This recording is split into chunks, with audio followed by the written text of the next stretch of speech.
What if everything you thought you knew about the Phoenix Lights was just the surface of something far stranger? On March 13th, 1997, thousands of people across Arizona witnessed something that defied explanation. But here's what most documentaries won't tell you. The witnesses didn't just see lights in the sky, they felt something. They experienced time differently. They noticed patterns that official reports never mentioned. And when you listen to their actual words, not the sanitized versions in news clips, a completely different story emerges. Tonight, we're going beyond the famous V-shaped formation and the military's flare explanation. We're exploring the psychological, emotional, and deeply human experience of witnessing the unknown. Because the real mystery of the Phoenix Lights isn't what was in the sky that night, it's what happened to the people who looked up. This is the story they lived through, told the way they actually remember it, focusing on the transformative power of encountering something that changes how you see reality itself. Let's start with something that rarely gets discussed in Phoenix Lights investigations: the silence. Not just the absence of sound from the craft itself, but the profound, almost supernatural quiet that seemed to blanket entire neighborhoods as the object passed overhead. This wasn't ordinary silence. Witnesses consistently describe it as thick, tangible, almost oppressive in its completeness. Robert, a retired teacher from Mesa, used a phrase that appears again and again in first-hand accounts: the kind of quiet that feels louder than noise. Think about that for a moment. How can silence feel loud? What he's describing is the sudden absence of ambient sound we don't normally notice. The hum of air conditioners, distant traffic, dogs barking blocks away, the rustle of leaves, all of it stopped. Multiple witnesses reported that birds went silent mid-song. Dogs that had been barking suddenly went quiet, not cowering in fear, but simply stopping, as if someone had pressed pause on the world. This phenomenon extends beyond the auditory. Time itself seemed to behave strangely. Families watching from their porches described minutes that felt like hours. Some checked their watches before and after the sighting, finding that more time had passed than seemed possible, or in rarer cases, less time than they remembered experiencing. One police officer on patrol noted that his dash camera recorded the event lasting 3 minutes, but he would have sworn under oath it was at least 15. There's something profoundly unsettling about this aspect of the encounter that goes beyond typical UFO sightings. It suggests the phenomenon wasn't just visual, but environmental, affecting the very fabric of the moment. Psychologists who later interviewed witnesses noted an unusual consistency in these temporal distortions. These weren't people trying to embellish their stories or make them more dramatic. Many were confused, even disturbed by their own perception of time that evening. What makes this silence even more intriguing is what it tells us about the human response to the truly unknown. When confronted with something that defies all frameworks of understanding, witnesses didn't panic or run. They stood transfixed, as if the silence itself created a bubble of calm contemplation. Parents held their children close, not in fear, but in wonder. Strangers pulled over on highways stood beside their cars, sharing the moment without speaking. This collective quietude reveals something profound about human nature. We're taught to fear the unknown, to fight or flee from threats, but the Phoenix Lights witnesses experienced something different entirely. They experienced awe in its purest form, that mixture of fear and fascination that has characterized humanity's relationship with the cosmos since we first looked up at the stars and wondered what lay beyond. Now let's examine something even more fascinating than the physical characteristics of what people saw: the emotional response it triggered. This is where the Phoenix Lights case becomes truly unique in UFO research. When you analyze hundreds of witness testimonies, a pattern emerges that contradicts almost everything we think we know about how humans respond to unexplained aerial phenomena. The overwhelming majority of witnesses describe feeling peaceful, not just calm, but deeply, inexplicably at peace. Daniel, the former police officer from Casa Grande, said he felt like he was supposed to see it, as if the moment had been waiting for him his entire life. This sense of purposefulness appears again and again. People describe feeling chosen, not in a grandiose way, but in a deeply personal one, as if the universe had tapped them on the shoulder and said, "Pay attention, this matters." Compare this to typical encounter reports from other UFO cases. Usually, witnesses describe fear, confusion, a desire to run or hide. They report nightmares, anxiety, a lingering sense of violation. The Phoenix Lights witnesses? Many describe it as one of the most profound experiences of their lives, something they think about daily, something that brought them comfort rather than terror. Parents who watched with their children often say it became a cherished family memory, not a traumatic event they tried to forget. Elise, who was just 5 years old in 1997, offers perhaps the most telling perspective. She watched from a car window as her parents pulled over on a dark road. Decades later, she became an astronomer, and while she's careful to say it wasn't solely because of that night, she admits the experience fundamentally changed how she viewed the sky. It planted a seed of wonder that never stopped growing. The stars, she says, always seemed to carry something just out of reach after that, a quiet question she spent her life trying to answer through science.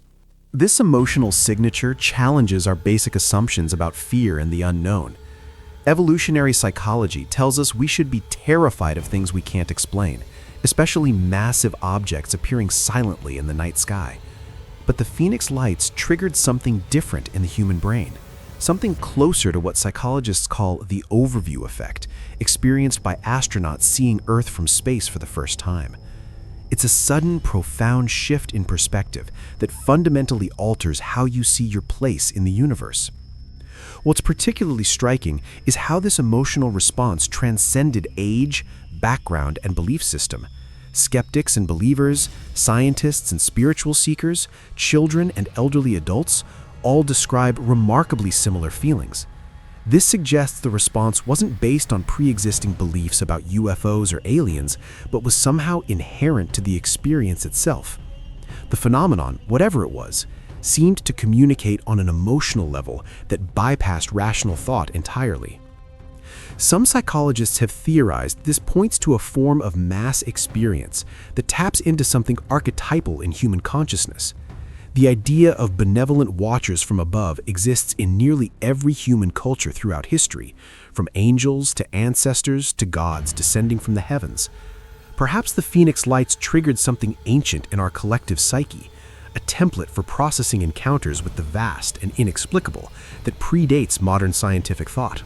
Let's shift our focus to something overlooked in most Phoenix Lights analyses: the role of landscape and place in shaping the experience. Arizona's desert environment isn't just a backdrop to this story. It's an essential character that influenced how witnesses perceived and processed what they saw. Understanding this geographic and cultural context reveals why the event unfolded the way it did and why it left such a lasting impression. The Sonoran Desert has always been a place where the boundary between earth and sky feels permeable. The air is so dry and clear that stars appear closer, brighter, more immediate than in humid climates. The landscape is vast and open, offering unobstructed views in every direction. Ancient peoples recognized this quality, building observatories and sacred sites aligned with celestial events throughout the region. The desert teaches you to look up, to pay attention to the sky, because it's always putting on a show. This relationship with the heavens shaped how Arizona residents responded that night. Unlike city dwellers in more clouded, light-polluted environments, many witnesses were already outside, already looking up. They had a baseline familiarity with their night sky. They knew what belonged there and what didn't. When something unprecedented appeared, they recognized it immediately, not because they were UFO enthusiasts, but because they were people who actually paid attention to what was above them. The event also followed the natural geography of the state, moving along major valleys and mountain passes as if following the land's contours. This created a relay effect, where witnesses in one area could call friends and family further south, preparing them to watch. Word spread through communities not via news media, but through phone trees and word of mouth, creating a shared anticipation that intensified the collective experience. Consider how different this event would have been in a different environment.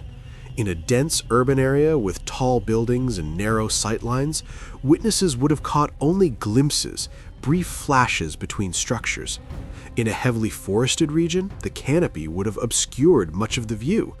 But the open desert provided a natural amphitheater where the sky becomes a stage, and thousands could watch the entire performance from beginning to end without obstruction. The desert's cultural significance also matters. This is land where indigenous peoples have recorded sky phenomena for millennia, where Spanish explorers documented strange lights, where modern military installations conduct experiments that occasionally produce unusual sights.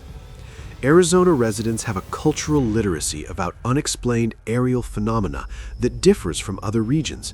They're less likely to automatically dismiss anomalous sights and more likely to observe carefully before drawing conclusions. This geographic and cultural context created what we might call a perfect witnessing environment. The clarity of the night, the openness of the landscape, the cultural predisposition to take celestial events seriously. All of these factors combine to create optimal conditions not just for the sighting itself, but for the clear-headed, emotionally grounded observation that characterizes most Phoenix Lights testimonies. Here's where the Phoenix Lights story becomes truly fascinating from a sociological perspective. This wasn't just a UFO sighting.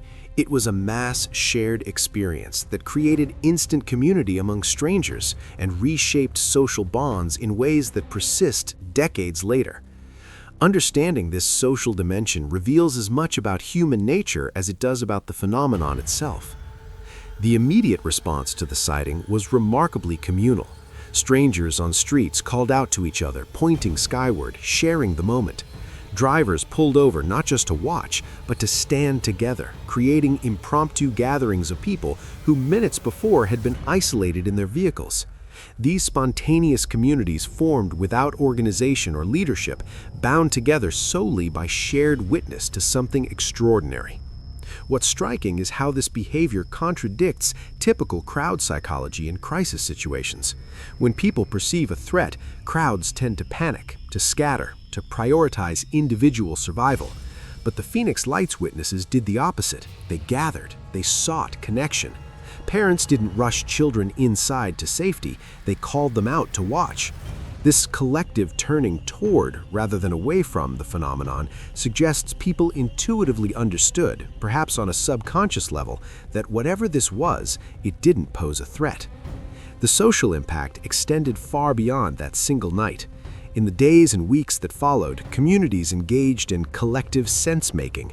People who had been strangers exchanged phone numbers after meeting at local gatherings where witnesses shared their stories. Support groups formed, not because people were traumatized, but because they wanted to talk about what they'd experienced with others who understood. These weren't fringe UFO groups, they were ordinary people, school teachers and police officers and accountants, trying to process something profound together. This created lasting social bonds.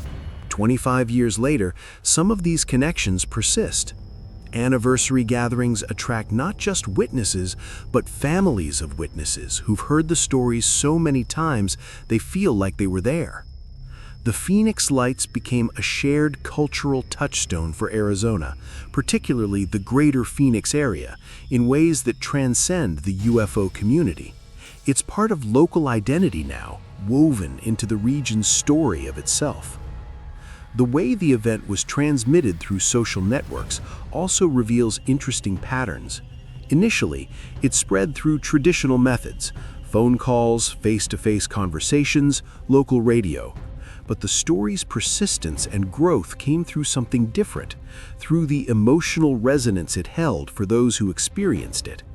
People felt compelled to share, not because they wanted to convince others of aliens or government conspiracies, but because the experience had moved them deeply and they needed to express that somehow.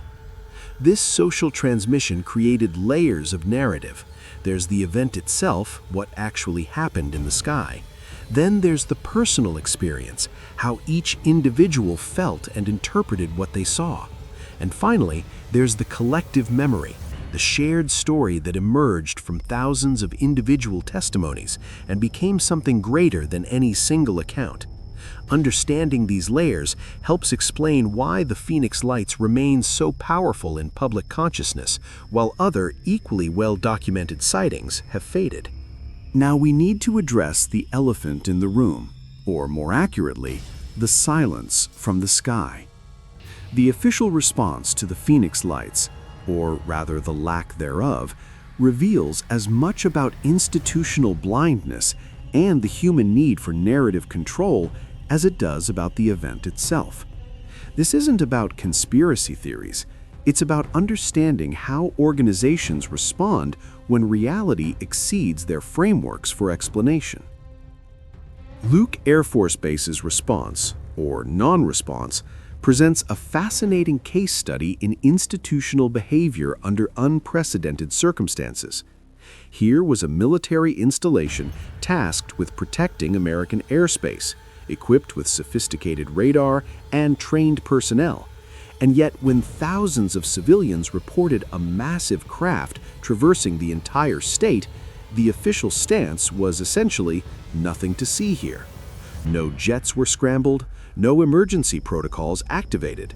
The radar, they claimed, detected nothing unusual. This created a profound disconnect between civilian experience and official reality. Thousands of people, including pilots and police officers, trained observers who make credible witnesses, saw something extraordinary.